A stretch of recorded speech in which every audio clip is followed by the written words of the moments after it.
starring Steve McQueen, has an historic car chase. It is Steve McQueen versus two bad guys, a bold, kind of menacing Gerald Ford Borg, and a kind of mild-mannered insurance salesman, kind of designated bad guy driver.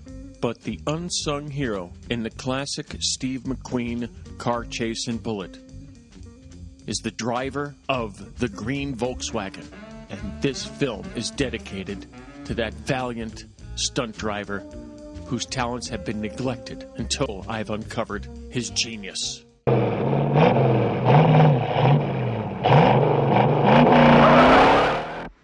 Most people don't know that the reason the bad guys were being chased by Steve McQueen and couldn't escape him is because the bad guys were unable to find a parking space in all of San Francisco. First, all bad guys wear black gloves, but they also buckle up. The Mr. Clean guy on steroids has decided to go sans belt against Steve, which I think is a big mistake. The bad guy is in the lead, and he's coming up on a vehicle driven by our heroic Green Volkswagen driver. The bad guy passes the Volkswagen, and Steve McQueen closes in. But then, magically, the Volkswagen is pulled ahead of the bad guy, even though the bad guy just momentarily passed him, which means the Volkswagen's going pretty fast.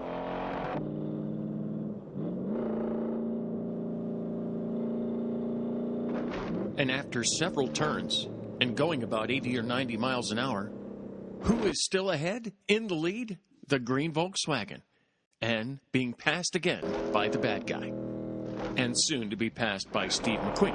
And yet again, after being passed by Steve and the bad guy, and after the hill chase, the Volkswagen somehow passed them and is still ahead of the bad guy and Steve McQueen. And the chase finishes off at the bottom of the hill with bad guy ahead, Steve McQueen in pursuit, and the Volkswagen coming in third. And the chase finally ends like all bad guy chases end, in a big fiery ball of explosions. Which means even if you wear a seatbelt, being chased by Steve McQueen and still being outrun by a 1967 Volkswagen Bug, Fred for your head says, "Your history, baby." But now we know that the real driver in that car chase scene is the mysterious man in the Green Volkswagen. I feel about that driver the way I feel about Willie Loman in Death of a Salesman. That final line, attention must be paid. And attention must be paid to the driver of the Green Volkswagen. I'm Fred. Check out Fred for Your Head and my books on Kindle at Amazon or my blog, which is listed in the description of this video.